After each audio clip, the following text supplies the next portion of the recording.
Reunion. Hello, y'all. I was selling crack on a private jet up in the hell and back. But no confusion, this a reunion. Hello, y'all. Welcome back. Get murder here. He counting money. He said, "Can man, the hell with rap. I'm only here to shit on niggas and piss on bitches. Welcome, ass. I bought jewelry and bikes, nigga. Black Benzes and white Vickers. Now I'm out here and I'm looking for more chandeliers and light fixtures. Nah, I don't like niggas. What's wrong with me? I'm a hype nigga, but this 44 turn to Michael Jordan. I look and say, take flight, nigga. Welcome back to It Is What It Is. This episode is sponsored by Underdog. The app is an easy way to make some cash just by making picks on your favorite players. Underdog is available in more than 30 states, including California, Texas, and New York, just to name a few. Make sure to support the show by hitting the link in the bio and downloading the Underdog app. Use code Mase, Cam, or STAT to get up to $1,000 in bonus cash with your first deposit and a free pick. I'm Treasure Wilson, aka Stat Baby, along with your host Cam. Mase will be back Monday, and today we are joined with our analyst Maurice Clarett. Maurice, how you doing? You see, I had to come to my undisclosed location after this weekend. Yeah. At least you're consistent. Yeah, well, I'm still repping the set, but I had to go in hiding, as y'all see. Yeah, you in the bushes, my nigga. You where Ezel was at, bro. Hey, you remember that? Remember that show, the episode of Martin when he grew his hair out and he went to the mountains and he started talking about, that's where I'm at right now. Yeah. Hey, a lot of criticism. Yeah. Stat, you in your crib? Yeah. You got a Christmas tree? You got a nice life, man. I am living life lavish. I put this up right after Thanksgiving and everybody was on me. I was like, I don't care. The tree is going up. Let me ask you. Well, no, this isn't your first. This is your second Christmas dolo. That's what's up, man. That looks very nice, man. Very festive, man. It's nice. And I've been able to treat my people. It's been real good. We are in a great space. Love it. Good. That's what's up. Yeah. Okay. So I'm glad that that's what's up. But Maurice, I ain't gonna lie, we gotta start with Ohio. Start like this, but it's mandatory. So let's talk about this loss. Ohio lost to Michigan 13-10. As a result, it dropped to 6 in the college football playoff rankings. Before we even get into the extra stuff, what did you think of the loss? On a serious note, it was devastating. I've been down there with those guys all season. And every week, every practice, they're doing something to prepare for this game against Michigan. And, after I got a chance to, just be around Ryan Day and be around the coaching staff, you start to get a different level of attachment, to just wanting to see these guys get over the proverbial hump of beating their rival because they beat us prior to last weekend. They beat us 3 times in a row. So you want to see these guys do it. And then when you get there to the game and you just watch it up close and personal, you can just kind of see the mishaps just from, lack of execution or just whatever it may be.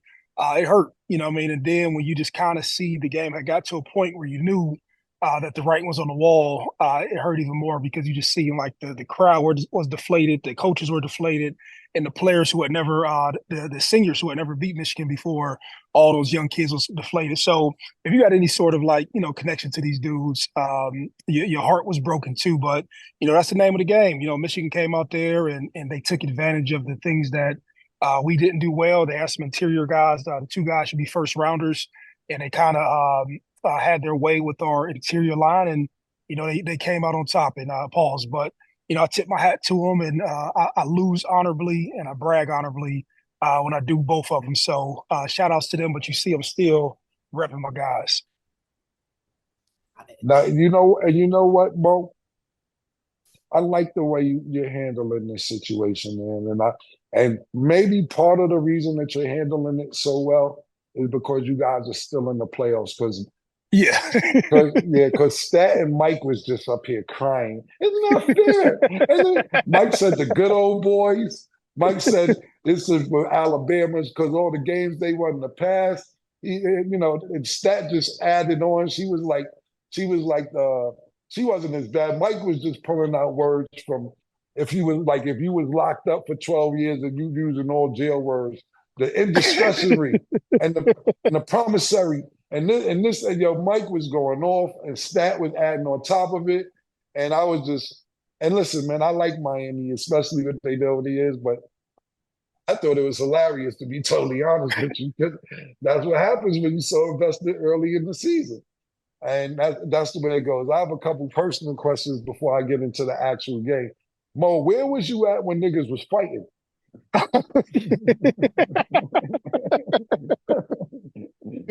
Hey, so so it was yeah, so after the game, which is crazy, you can't really see on the video, but I'm like probably 6 feet from Ryan Day. So after the game is over, they typically get together and they sing like a commemorative song to the school. All the fans and everybody get in unison and do it. And so Ryan Day was probably like maybe 6 or 7 feet away from me, and nobody knew what was going on at first. You know, kind of like it's like you see a fight in the club, and like you look back, and you kind of see stuff going on. And the first thing I seen was just a ton of police officers just kind of running to the middle of the field. And I didn't think it was going to get to the point that it did, but you just kind of seen the rumblings and more people just looking at what was going on. And then after a while, once you see all the Mase coming out, there's a little kid, Jeremiah Smith, and this is just a real thing. He's the star wide receiver. He's a phenomenal guy from Miami. And when they got to rumbling, I said, man, let me get this dude. You know what I mean? Because he's what I was 20 years ago. And when I seen his face, it looked like, man, let me go jump in this because my homeboy's in here. But I was like, nah, this ain't what you should be doing. And just with honor, let me go ahead and walk you off the field like a brother should, and let the police and everybody else get to that stuff. But he was the kid who was right next to me, as fate would have it. And then I kind of walked him up to the locker room to make sure nobody, got a cheap shot on him, but just, kind of being like a bigger brother in the moment. But it was just wild, man. It was wild, crazy. And I actually end up seeing more from the videos than you can see in person, just because, when you down there, these dudes 6'4", 5', 6'7", these some big dudes and they rumbling, and it was a lot of craziness. Did you think that this situation deserved to be pepper sprayed? No. Because that's a big thing now that they say No. police use excessive force, et cetera, et cetera. Was it because you were like, it's one thing watching from TV, but it's another thing to have you on the show and actually being on the field. Was it a situation where they needed to be pepper sprayed? No, but I can understand how those dudes get intimidated. You got to figure, like, I'm 6 foot, right? I'm 6 foot, 230 pounds. And when I stand next to these dudes are, 6'8", big, muscular, aggressive dudes. So I can see with all the rumbling and the aggressive movements, I can see like these dudes just jump into a panic. And when you have, 10, 12, 13, 14 dudes, and, like, I'm telling you like this, man, I was in the locker room and I thought I had it, like, and I went to go wrestle one of the young dudes. And young dude snatched me up like I was like, like a kid, you know what I'm saying?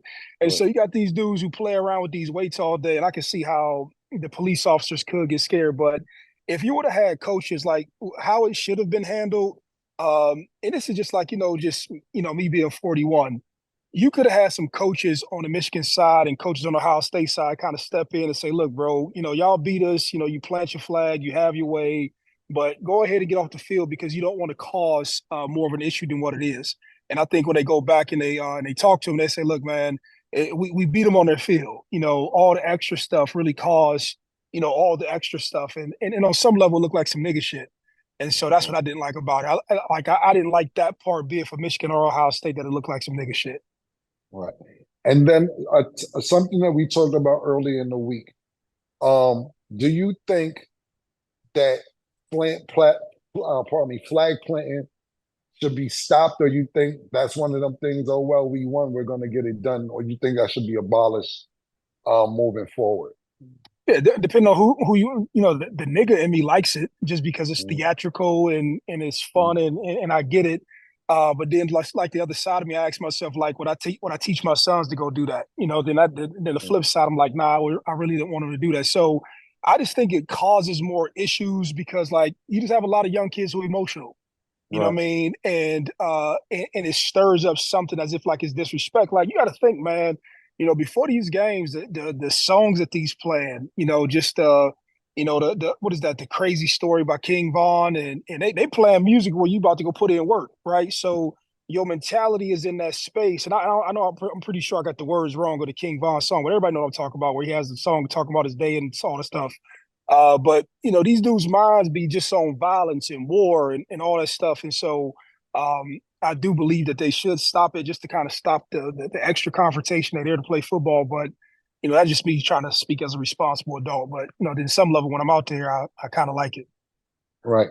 Are you saying, and I like that you gave us both sides of the coin on that, because you guys have been on the losing end of flag planting a couple times. Baker Mayfield actually, yeah, he came and swirled shit on y'all niggas. Baker Mayfield ran around the whole field, swirled the shit, planting it.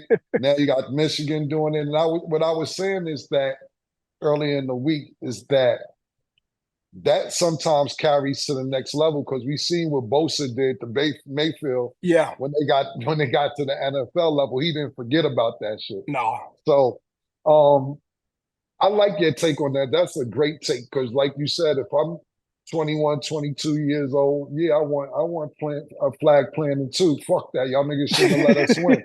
But everything you said, and Mo, and I know we joke a lot on the show, and everything you just said, I'm so proud to hear you talk like this and speak like this, because it shows your growth. Because I know you personally from Ohio. You're not. All jokes aside, you're not a part of this by accident. I'm talking about the Is What It Is team, because you're definitely first. You're part of our starting five. You know what I'm saying? And appreciate it. And a lot of people, it's one thing watching a 30 for 30 on Maurice Clarett. It's another thing watching Maurice Clarett, the football player, or hearing everything. But, I lived in Columbus when everything was going on. And to see firsthand and see the young man that you grew up to be today is just amazing, man. So I just want to salute you on that. Because people don't really know what was going on. And sometimes as a star, like people don't get it sometimes, because the attention span for today is past 6 hours ago, and they don't understand the star that you was. I don't think outside of maybe Marvin Harrison Jr., and don't get me wrong, we could say and go down the lines of the quarterbacks and everybody else that they had some great players in the last 20 years. But if we're talking about star power in Ohio State, we're talking about Maurice Clarett, top 3 or 4 star power in Ohio State when he played there. Sometimes when you get that star power, even me as a rapper, when I went platinum and sold records, I thought I was above the law. I can run around with guns. I can run around with drugs. The nigga fuck you talking about, I'm above the law. And I think, I can't speak for you, but I think that's kind of where your mindset was, where my mindset was like, nigga, I'm the fuck, nigga, I'm a national champion. I'm Maurice Clarett. I can do what the fuck I want to do. And for you to be in the space that you now, I'm very, very proud to see that, brother. No, I appreciate it. But just for context, man, you have to figure, like, y'all was down here in Columbus, and just think about this. 18 years old, I won a National High School Player of the Year. 13 months after that, I won a national championship, and I'm the star of that team. At that time, LeBron is in high school. He 30, 40 minutes away from me, and we rolling thick as thieves.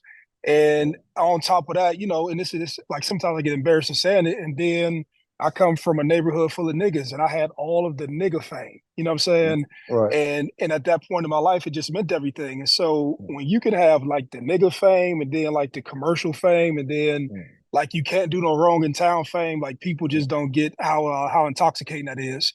Right. But then it fuck your mind up too, because you don't like what's wrong is right where you come from, where we come from, right? And so that's how I got, that's how my mind started going. But you live, you learn, you start to reflect, and you just say, hey, how do you want to live your life? You know what I'm saying? But I did want to make sure I said this for anybody who didn't know.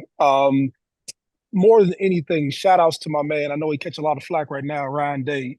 And I said this earlier this week because Ryan Day, and I know he's getting beat up right now by some of everybody. But when we talk about just how things started at Ohio State and where they're at now, and all the shit that I got into, there was like a steel curtain up between me and the university.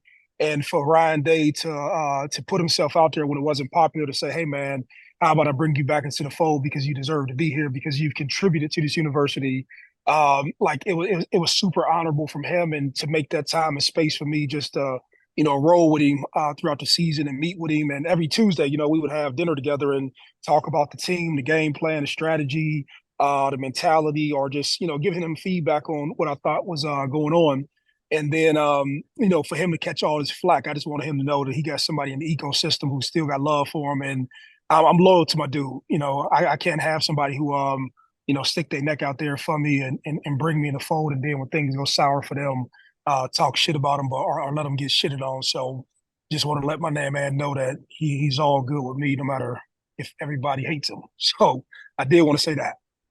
Yeah, the thing about it is real quick. Sorry, Stat. Let me just say this before you go.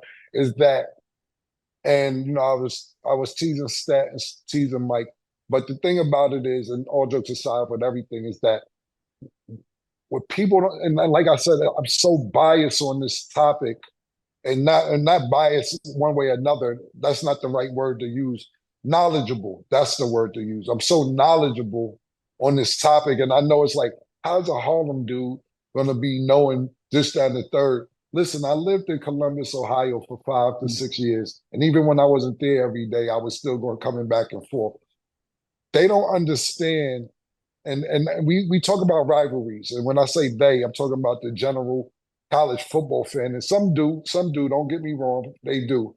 But if you didn't live it and be around it and see how important Ohio against Michigan is, this is almost a national championship. This is, and I'm exaggerating what I'm about to say, but when you sit there, you can almost go 0-11, but if you beat Michigan, it's cool. That's almost where it's at with that rivalry. So I get there, Ryan Day. Shout to Coach Day. But the thing about it is, you guys still have an opportunity to prove the college football world that you guys are the champions. So good luck with that journey moving forward. And go Buckeyes. Yes, sir. Yeah. I just had one more thing to ask you about regarding all that, because obviously Ryan Day has done a lot for you and you're part of the legacy at Ohio. So you should be part of those rooms. And I like that you're able to talk to the players and kind of give them guidance and coaching and all that. But do want to talk about it and want your opinion. He is under fire right now because everybody's talking about how he handled the flag situation. So just kind of, I want you to kind of be able to attest to that and the type of person that he is. How do you interpret basically what everybody's saying about him? Because, people are so quick to flip the script and then all of a sudden be like, give somebody the cold shoulder. But it's like he has done a lot for the school and the organization and the program. So how do you feel about the situation and what people are saying about him?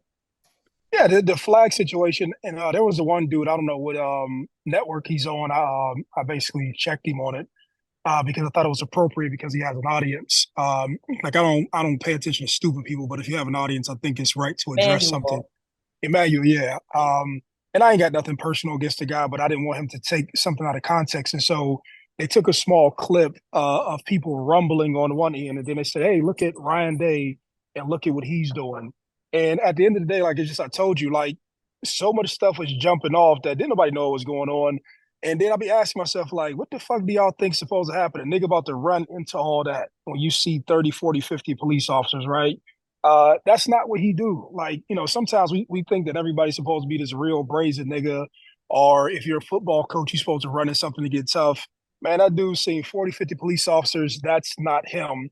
And he's not out there theatrically saying like, hey, I have to run into this pile of people and separate my players, and that's going to show how much I love him. It's not, if the nigga was distant, or I don't want to say if the coach was distant from people throughout the week, if he didn't talk to guys, if he didn't have the bond and the relationship and the love from the guys, I can say, yeah, this is right on par with him. But there's been a narrative that like he just doesn't give a fuck, or he's soft, or all this other shit. And it's just not true. And I'm just talking about from being around him and just watching just like the focus and intensity. It's not true.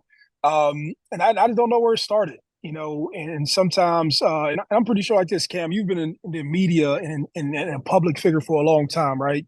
And what ends up happening is like somebody can say some bullshit and then you end up fighting a narrative that isn't true, or you spend time fighting something that isn't true. And, in the world of football and so many people with social media, you'll take these narratives and just run with them, and then you end up defending something that, like, you just ask yourself, how the fuck did it basically become a thing? And so they took that video, they ran with it. The cool thing was to say fuck Ohio State and that he's soft, and then we end up here. And so to that guy, like I said, I ain't got nothing personal against the dude, but I did want to say, hey man, I was on the field with him, and it wasn't like everybody understood what was going on. But what the fuck do you really want your head coach to do? Do you want this motherfucker to run in there and do all that goofy shit? So I don't know. That's just my opinion on it. Cool. Yeah, I wanted to ask you because you were actually there and I saw what everybody was saying. We already know how the media runs with things. That's why Cam gets on me about what I said about Russell Wilson. I understand what I said. Things change, but I get it. Like, you see somebody perform or behave one way, and then after time, you're like, okay, never mind, I changed my mind. And I bet you people won't be saying that as they continue in next season. So just wanted you to clarify that. Okay. All good. Yeah. So Eric Bieniemy has been fired from UCLA after one season as the offensive coordinator for the program. There is discussion on Twitter saying he wasn't hired as a head coach earlier because there's a diversity problem. One person in particular who said that was Mina Kimes, saying that he wasn't hired because of his race. There's a lot of back and forth now that he is fired again. So what is your interpretation, Maurice, of the whole discussion and then just his performance as the OC? Yeah, when I seen it, I asked myself, man, I wonder, does he regret leaving Kansas City? And I don't know if that was voluntarily trying to go to the Washington job, or if it was like Andy Reid says, hey, man, there's no more upward mobility. But it seems like ever since that he left that championship dynasty and searched for something else, he's been kind of like being fumbled around and bumbled around. And I say it all the time, and I think I was talking to Nick. Me and Nick talked for like an hour earlier this week, but I just don't think people understand. You can be part of a winning team and just find your seat on that bus. And so many times people want to get off the bus and they want to be the star of the bus. And this is just people in general. Sometimes when people see their success, they can only see their success as them being the star person. And life just doesn't work like that in different moments. Sometimes you're the star in certain situations, and sometimes you're helping other people become the stars. And until you fully understand that, like, you just don't really understand life, and you think that everything is centered around you.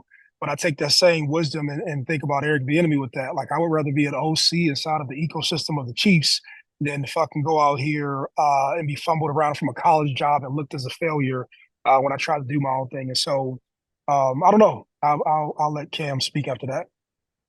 Yeah, Mo. For me, it's like, and I know this nigga. I hate giving Sin credit, yo. I really do. I hate it. Yo, I hate it, yo. I hate the shit. I hate it, yo. Because all he gonna do is see. Because Sin don't realize he just jumps off the bus so much that he's wrong, or not even wrong. He's so opinionated on shit that's so ridiculous that even when he's right, I don't like giving him credit because he's ridiculous sometimes. Mo, I don't know if he called you, because see, one thing about Sin, He called me. yo, hold on, because he always calls everybody. See, you know why I can't get mad at Sin? You know why I can't get mad at him? Because it's not personal. Me and this nigga, I'm not even joking. Probably during the week, we probably have 11 hours of argument time during the week. Seriously. It's ridiculous. And then I can't get mad because he screenshots a DM that he sends to Roger Goodell that he's mad about niggas wearing sticky gloves. or he sends me a DM that he sent Adam Silver because niggas is shooting too many 3-pointers. So I'm like, bro, what are you doing? What are you doing? This is a true story. We was in Madison Square Garden. I took him to the Knicks game with me. Now, when you got VIP and all that shit, when you go to these games, it isn't just go to the game. You get to go to the private restaurants where the GMs and owners meet. And, you go up the secret way that Spike Lee and everybody else eats at. And so we're sitting there in a little restaurant for just the GMs and guests, Tracy Morgan, Chris Rock, whoever's there. And the owner of the Knicks, why the fuck am I drawing a blank of his name right now? The owner of the Knicks. Jeezy, what's the owner of the Knicks name again right now? Why the fuck I can't think of the owner of the Knicks name? James Dolan. Now you with the Bulls. Jeezy here today. Now you the Bulls. This nigga, you from Mount Vernon, nigga. Yo, New Yorkers, we always skipping out on everything, man. All of us. Me included. At least I lived in Ohio. I lived in Chicago too, Jeezy. Boy, I actually lived in Chicago, north side. James Dolan. We're in the restaurant in the little, secluded shit. And I said, yo, Sin, James Dolan over there. Why don't you tell him about how you're mad that they kicked Charles Oakley out and that wasn't right, and what the Knicks should be doing to win? He's like, oh, word, I should, right? And I said, yeah, go tell him. Then was getting up to go tell the niggas. We had another friend there, and he grabbed us and said, yo, don't do that, you bugging. He said, don't do it. I said, don't do it. I said, Sin, I would have loved for you to do it, because if you think they kicked Charles Oakley out, nigga, they would have threw you out a glass window, nigga.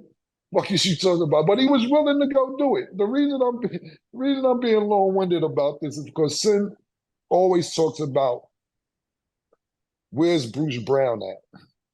And this was a key player on the Denver Nuggets championship team, and he left the Denver Nuggets to get more money, and it was a few more dollars. And listen, when you're not the Joker and you're not Jamal Murray, every million counts.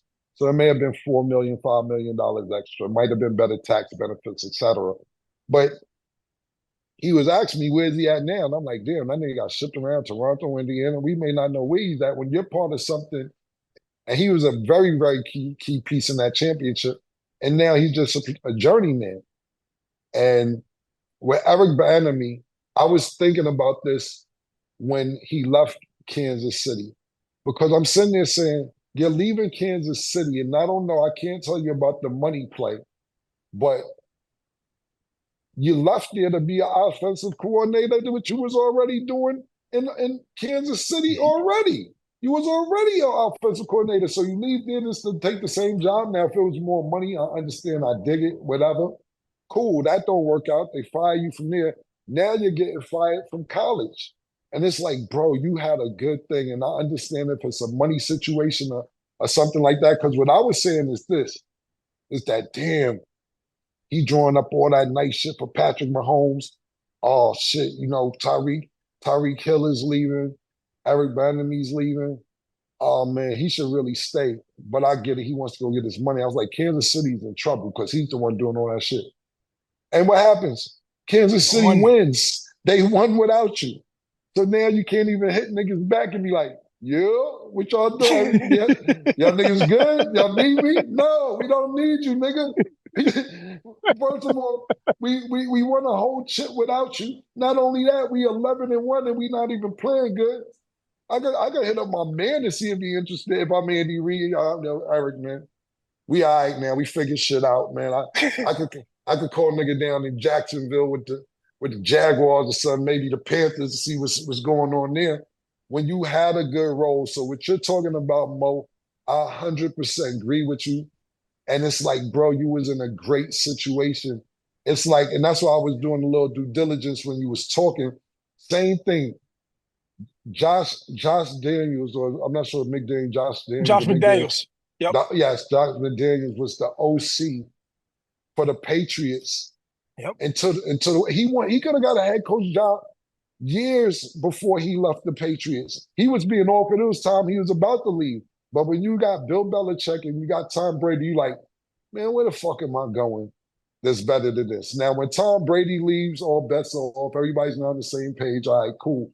But it was a couple years he was threatened. Not saying threatened, and reports were that he was gonna leave. And I'm saying, damn, don't leave, man.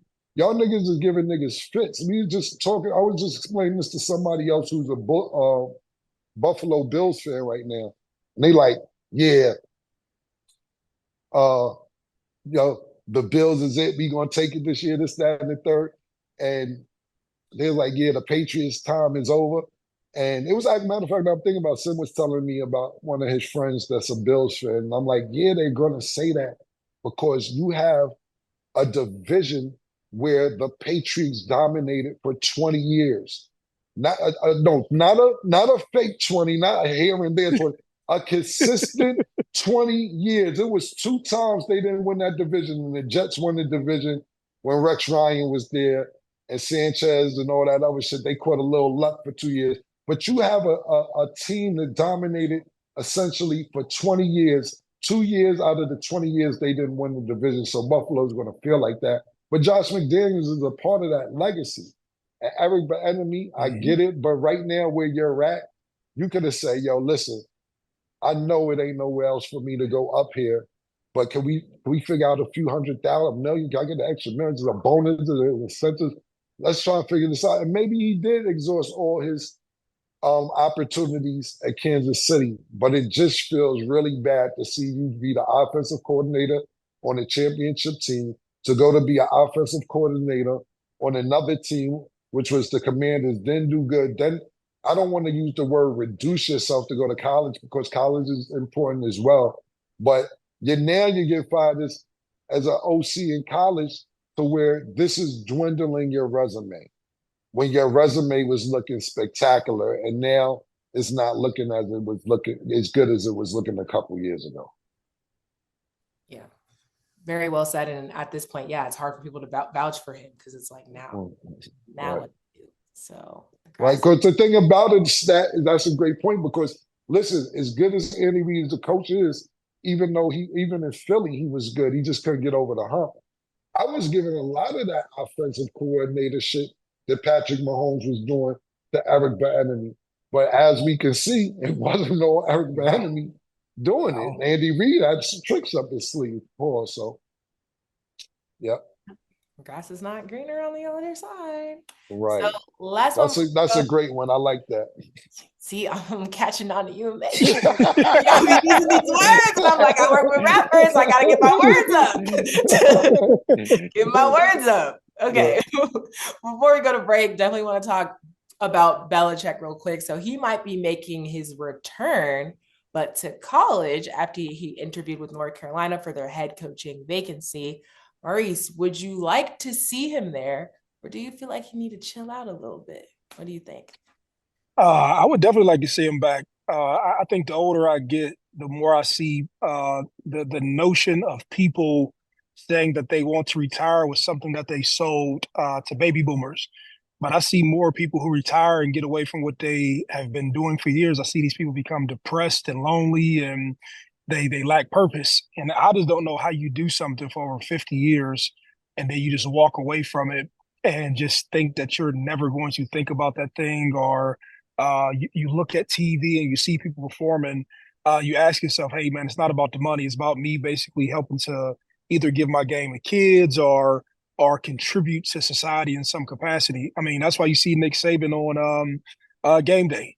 And, a lot of these guys, they may step away from what they were doing in some capacity just so they won't have the expectations of winning championships, but they still have the will, right? I'm pretty sure, right? And I don't know if it's the same thing, but Cam, you probably say, hey, I don't want to put out music, but I love music so much that I want to critique it, be around it, or you deal with it in a different capacity. I can only imagine that you just can't make that much music over that much time and just say, hey, I'm sick of it and walk away. And I would like to think that coaching has to be very similar. Right. Right before this show, literally, right before we were filming, I hung up the phone with Sin arguing about this. Literally. This nigga ruins my day, my nigga. Literally. And I feel a couple different ways about this situation. To me, a couple things stand out. Is this because no NFL team wants you and no NFL team is reaching out? Or is it that an NFL team wasn't giving you what you asked for? We seen him go down and interview for the Atlanta Falcons job. Then it was rumors about possibly the Cowboys or any other thing.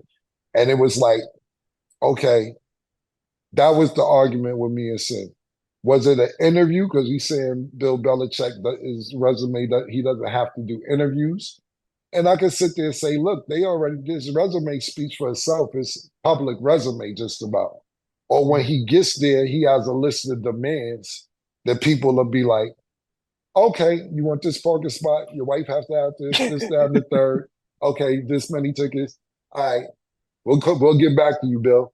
And then when he walks out, get the fuck out of here, Bill. Fucking Bill. Doesn't come in here and demanding shit. So that's where I was at with the NFL situation, because even like that's the word that they use, interview, right? Even with this North Carolina situation, they're saying he went and interviewed for the job. And when he gets there, does he rub people the wrong way? Or do they say, listen, this is Bill Belichick. This is one of the best football minds that you're ever going to get. So that's my conflict with this situation.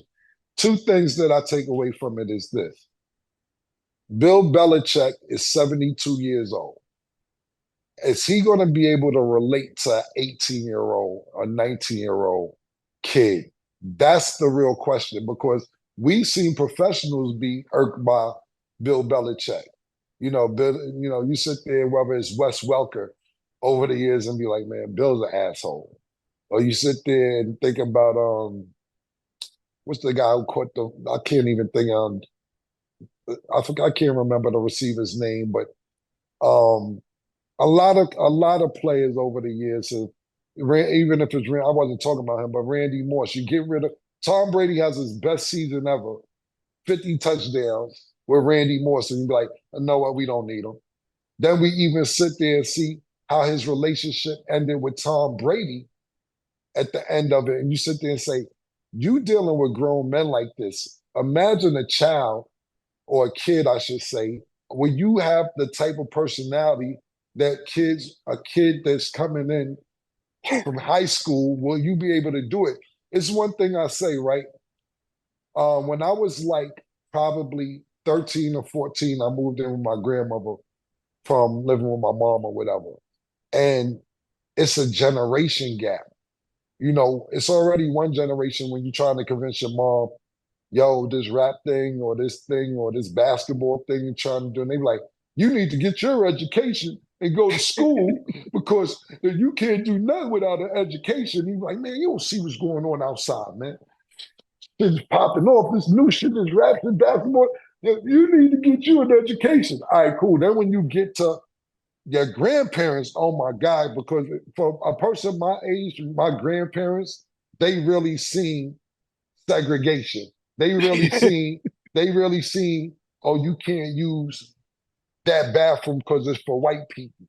They really seen motherfucking the blacks can't come in this restaurant.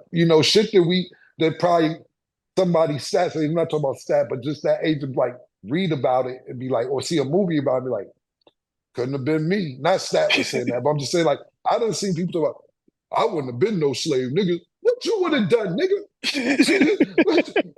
you had a crew somewhere that's gonna kill all the masters? Nigga, you know what I'm saying?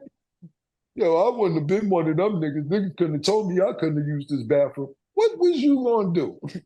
So, and thank God I seen racism, but not to that level to where I couldn't use a bathroom or go in a restaurant or something like that. But the point being is Bill Belichick is a generation gap.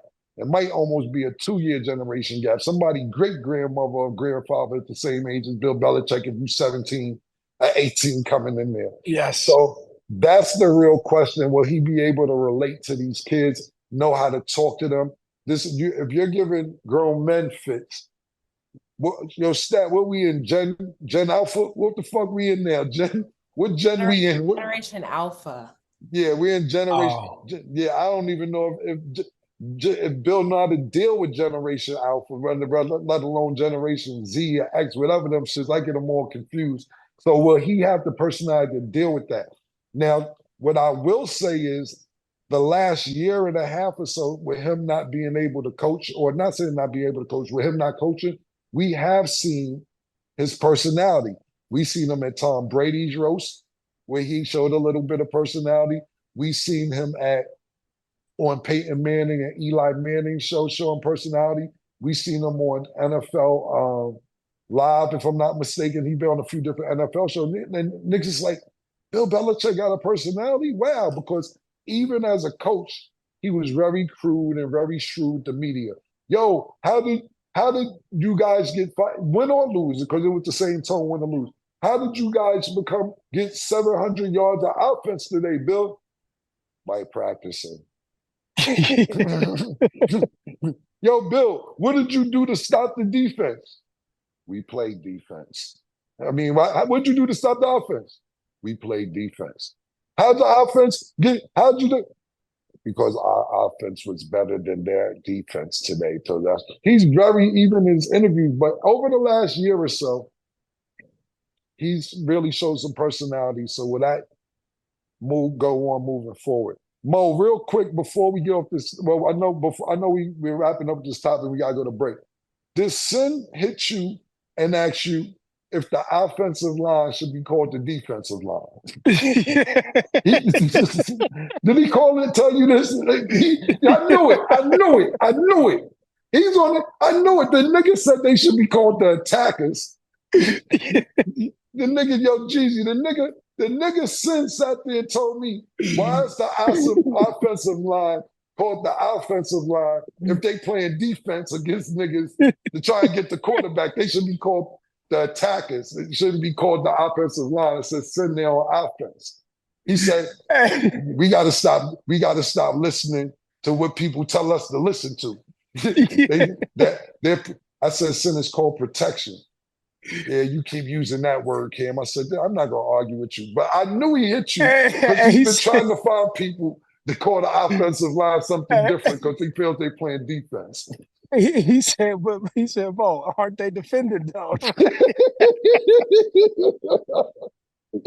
Yo, he's sick. The nigga's sick. Oh my God, that nigga's sick, man. He's sick, man. I knew he called you. I knew he hit you. I knew it. Hey, when I was on the phone for like an hour. Yeah. You know why?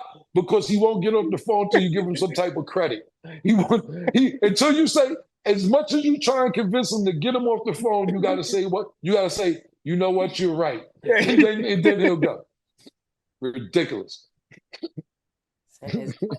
Real quick, I want to add, because I know you made the comments about him maybe not being able to relate to college, but I don't know if y'all peeped. His shawty is definitely 24 years old, feeling himself a little bit. She's probably keeping him hip. I think he might be able to relate a little bit because that's the age that he likes. Just saying. Yeah, well, listen, that's a good point, Stat. But his shorty ain't there out tackling niggas. You know what I'm saying? This shorty ain't running routes. Hey, you know unless what? she run them in the house. He might need to be a contributor to the pink horsepower because 72, he using it. Yeah, listen, man, Bill's my man. You know, we got the underdog commercial and all that. I know. Yeah, Bill's my man. And listen, that's part of the first time he showed his personality. And the girl that you talking about, Stat, was in the crib. She was there. She's running around. You know what I'm saying? So it's one thing, and that's great that you said that, Stat, because even with my little cousins or my little man's not, and even you to a certain extent, Stat, I try and figure out. Stat taught me Riz. I didn't know Riz. You know what I'm saying? All right, cool. So funny. All right, Riz, cool. That's what we doing back because I got a lot of that. You know what I'm saying? So I like to make sure I stay loopy on certain shit, and maybe that is a good point. But let's think about this. It's one thing with a female keeping you loopy with shit that's going on social media-wise, world-wise, what younger people are thinking. And then it's a chick trying to give you some advice on one of the greatest football minds ever. And he might be like, yo, fuck out of here and tell me what Riz means. Well, I love that I could teach you Riz, and I've learned what the vapors were because I never knew what so we teach each other. Okay, y'all. We're going to go to break. When we return, we got to talk about the Bengals. Don't go anywhere. She called this thing about toxic. 4 years and counting. Got you feeling like an option. Maybe I'm my own problem, babe. She tired of hearing I don't know. My stubborn in me won't fall. don't trust. But she really thinking about it, wanna be free. Welcome back. Now let's get into our underdog picks of the day. On Sunday, the Falcons will play the Vikings. Underdog has Kirk Cousins at 246.5 passing yards. Do you have him higher or lower, Cam? I want to say higher, because Kirk Cousins is one of them niggas that bounce back. After niggas talking about him, because niggas talking about putting Penix in, and it's almost playoff time. So he has been playing terribly. I'm gonna go higher, and I think Kirk Cousins will bounce back this week. Okay, Drake London's at 68.5 receiving yards. Do you have him higher or lower? Higher. And then Justin Jefferson's at 86.5 receiving yards. Do you have him higher or lower? Higher, definitely. Okay, if you guys like these picks, remember you always get a free pick if you're not already on Underdog. So make sure to support the show, sign up now, and you can make your picks too. Time to talk about. Hold on, Stat. I got Sin on the phone. Sin. Yeah. Y'all can hear him? Yes. Yeah. Hello? Yeah. Hey, yo, my man, stop harassing my friends about the offensive line. Why are you calling Maurice about why the offensive line should not be called the offensive line, bro? Yeah. Yeah, they're protecting. It's a difference. What the fuck you mean we don't use that word, bro? What are you talking about?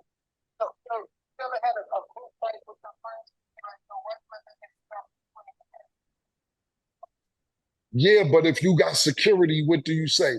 They're protecting you, right? They're security, not your friends, right? But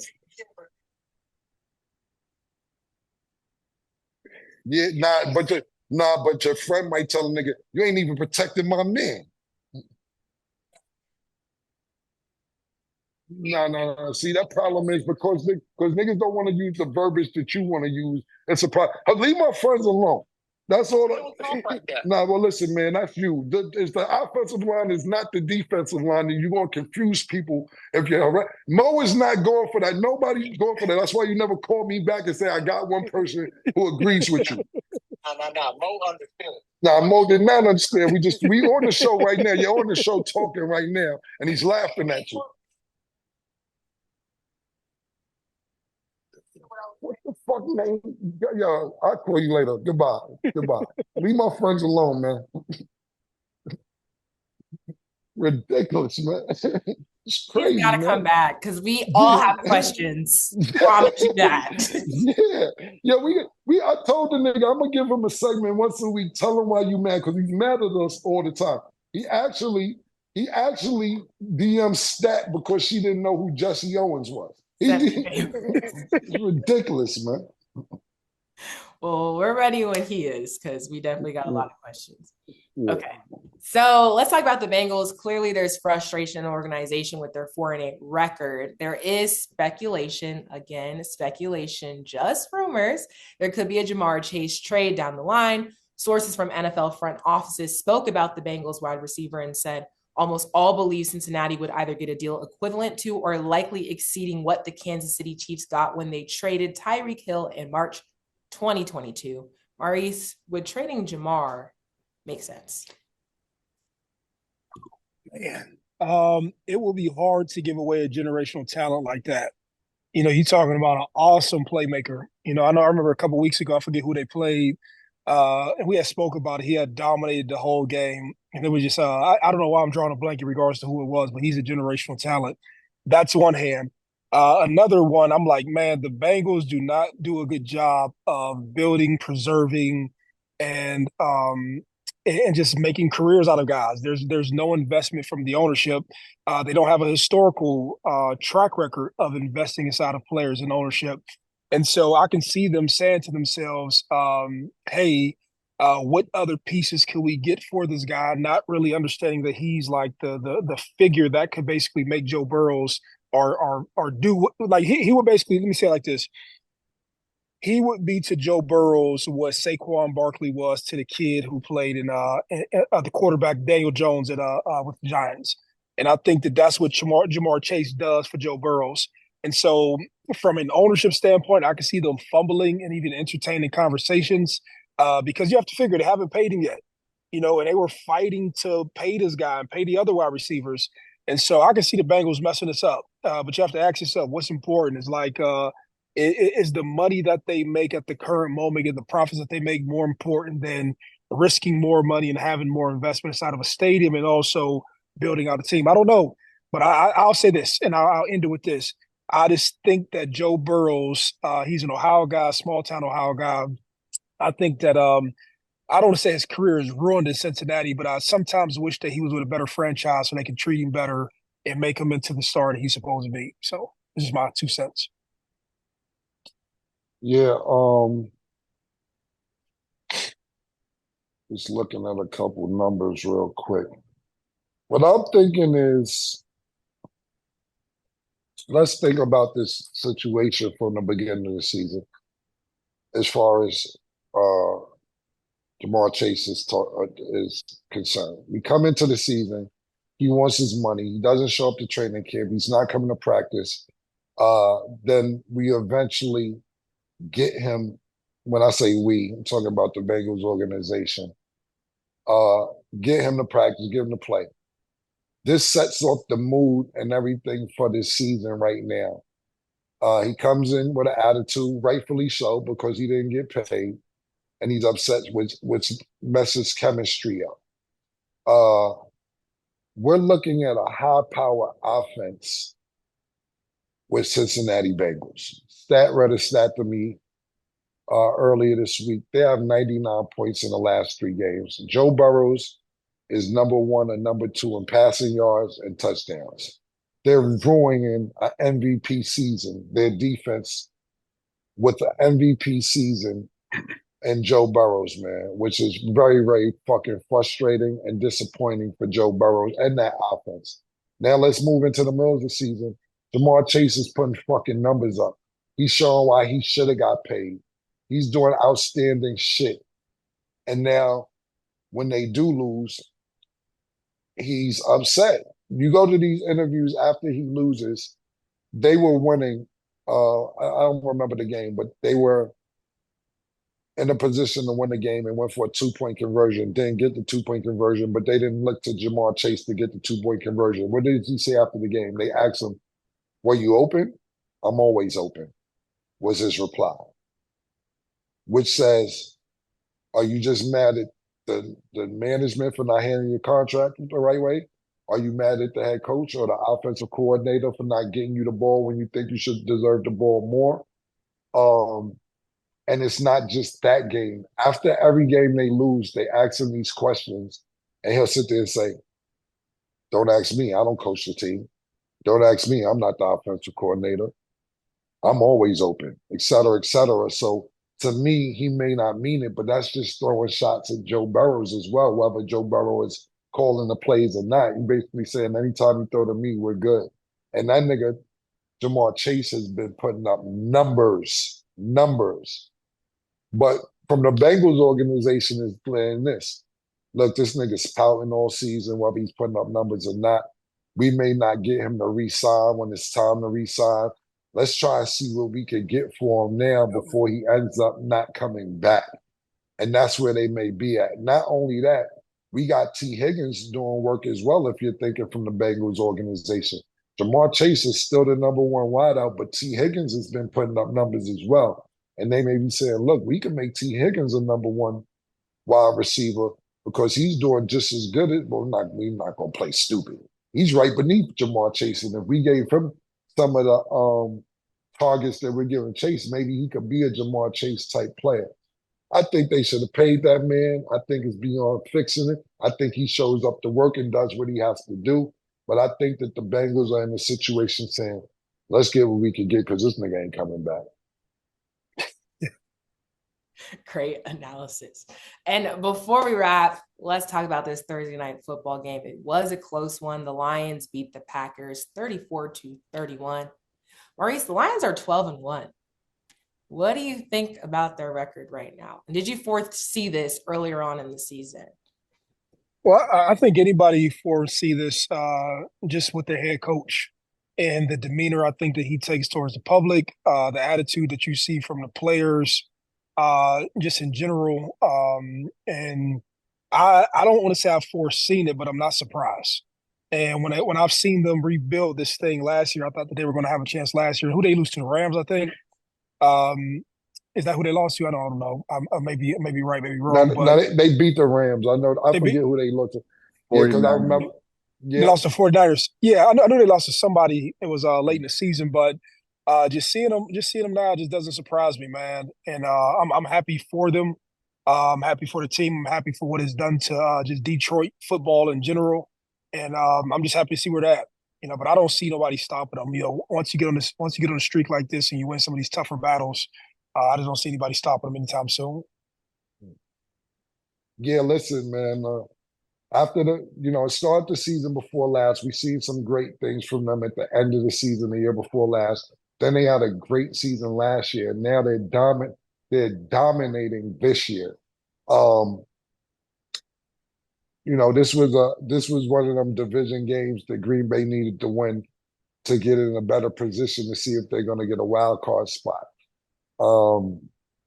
But I like this situation for Detroit because what this does for Detroit is this. Two things, more than two things, but I'll sum it up in a couple things. They have a coach that believes in the players, and he looks like he's a player's coach. Even last year when he took a lot of scrutiny for saying, what kind of moves is he making? Why is he going for two a couple times when he shouldn't have went for two and they possibly could have won the game? Because that's the faith he has in his players. Also, what I'll say is this. Detroit has won games this year in every possible scenario. Blowouts, close games, defensive, special teams. We sat there and watched the Detroit Lions and Jared Goff throw 5 interceptions and still win a game. Then he comes back next week, throws 4 touchdowns, and they blow people out. They know how to win in every possible scenario, which will help them out when the playoffs come. Now it's about what they're going to do in the playoffs. If they don't make it to the Super Bowl, which they're looking like the favorites to go in the NFC, I wouldn't call this a failed season because you're building something, and the Detroit Lions stink for so long that right now they have something great, and I know expectations are Super Bowl for them right now. But just you haven't seen a regular season from the Detroit Lions like this, and I can't even recall in recent memory. I don't even know if when Barry Sanders was playing, they had a regular season like this. So shout out to the Detroit Lions and shout out to what they're doing. Now to be based upon what you guys do in the playoffs, and we'll see how far they go. Yeah, definitely agreed. Lions fans have a lot to look forward to. To me, though, what I think is going to be interesting is because obviously their one loss is to the Bucs, and even that Bucs versus Chiefs game, I really think that the Bucs could have had it. I think next season's also going to be interesting, of course, if there's not much injuries, to see how their season plays out. Because to me, those are the toughest teams right now. And so the fact that the Bucs were the only team to kind of get just right there, curious to see what happens. But don't want to rain on the Lions parade because y'all are balling right now and y'all deserve that and y'all deserve all the hype. So congrats to y'all. Okay. That is all the time that we have for today. Maurice, thanks for being here. Always. Thank always. You for watching. And as always, it is what it is.